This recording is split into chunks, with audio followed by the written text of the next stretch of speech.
एक बार गौतम बुद्ध अपने शिष्यों के साथ बैठकर उन्हें कुछ समझा रहे थे। बुद्ध के सभी शिष्य बुद्ध को बड़े ध्यान से सुन रहे थे। बुद्ध और उनके सभी भिक्षु यह देखते हैं कि उनकी तरफ एक आदमी बड़ी तेजी से आ रहा है और वह आदमी बहुत क्रोध में है और वह कुछ बड़बड़ाता हुआ आ रहा है। उस व्यक्ति को देखकर गौतम बुद्ध के कुछ शिष्य समझ जाते हैं कि यह व्यक्ति कुछ गलत करने के उद्देश्य से गौतम बुद्ध के पास आ रहा है।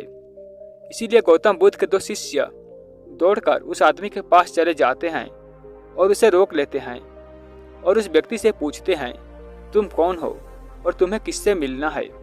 वह व्यक्ति गौतम बुद्ध के शिष्यों से कहता है कि मेरे मार्ग से हट जाओ, आज मैं इस बुद्ध को सबक सिखाकर ही रहूंगा। उस व्यक्ति की बात सुन गौतम बुद्ध के शिष्य उस व्यक्ति को शांत करने की कोशिश करते हैं, पर वह व्यक्ति शांत नहीं होता है।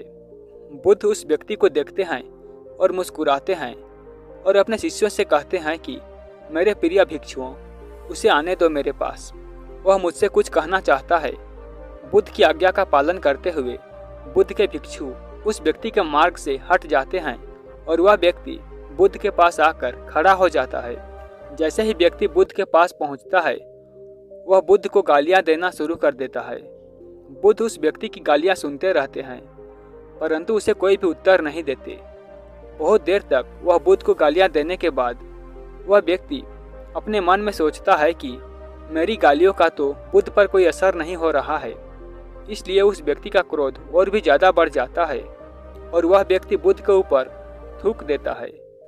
उसके बाद बुद्ध एक कपड़ा उठा देते हैं और उस थूक को पोंछ देते हैं। यह देखकर गौतम बुद्ध के सभी भिक्षु क्रोध से भर जाते हैं, पर बिना बुद्ध की आज्ञा के कोई भी भिक्षुक अपना क्रोध प्रकट नहीं करता। वह व्यक्ति दोबारा से बुद्ध के ऊपर थूकता है और बुद्ध दोबारा से एक कपड़ा उठाते हैं और उस थूक को साफ कर लेते हैं और मुस्कुराकर इस व्यक्ति से कहते हैं कि मित्र, तुम कुछ और कहना चाहते हो। जैसे ही वह व्यक्ति बुद्ध का यह प्रश्न सुनता है, वह व्यक्ति भीतर तक हिल जाता है और वह व्यक्ति बुद्ध को कोई भी उत्तर नहीं दे पाता है और तुरंत वहां से चला जाता है। बुद्ध के सभी शिष्यों के मन में यह प्रश्न होता है कि उस व्यक्ति ने बुद्ध का इतना अपमान किया, लेकिन बुद्ध ने उस व्यक्ति को यह क्यों कहा कि क्या वह और कुछ कहना चाहता है। सभी शिष्यों में से एक शिष्य बुद्ध से कहता है कि आपने उस व्यक्ति से यह क्यों कहा कि क्या वह कुछ और कहना चाहता है, जबकि यह तो स्पष्ट था कि वह व्यक्ति यहाँ कुछ कहने नहीं आया था, बल्कि वह तो आपका अपमान करने आया था। क्या आप उसके द्वारा किए गए अपमान को नहीं देख पाए। बुद्ध मुस्कुराते हैं और अपने सभी भिक्षुओं से कहते हैं कि मेरे प्रिय शिष्यों, अपमान और सम्मान उसे नजर आता है जो इन दोनों से चिपके हुए होते हैं। मैं इन दोनों से भी ऊपर उठ चुका हूँ, इसीलिए अपमान ना तो मुझे परेशान कर सकता है और ना ही सम्मान मुझे प्रसन्न कर सकता है। वह व्यक्ति बुद्ध का अपमान करके अपने घर तो चला जाता है, लेकिन वह पूरी रात सो नहीं पाता है। उसके मन में सिर्फ यही प्रश्न घूमता रहता है कि मैंने बुद्ध का अपमान किया, उन्हें गालियां दी, फिर भी उन्होंने मुझसे यह क्यों पूछा कि क्या मैं कुछ और कहना चाहता हूँ, जबकि मैं वहाँ कुछ कहने नहीं बल्कि उनका अपमान करने गया था। अगले दिन वह व्यक्ति सुबह सुबह जल्दी उठकर बुद्ध के पास चला जाता है और उनकी चरणों में लेट जाता है।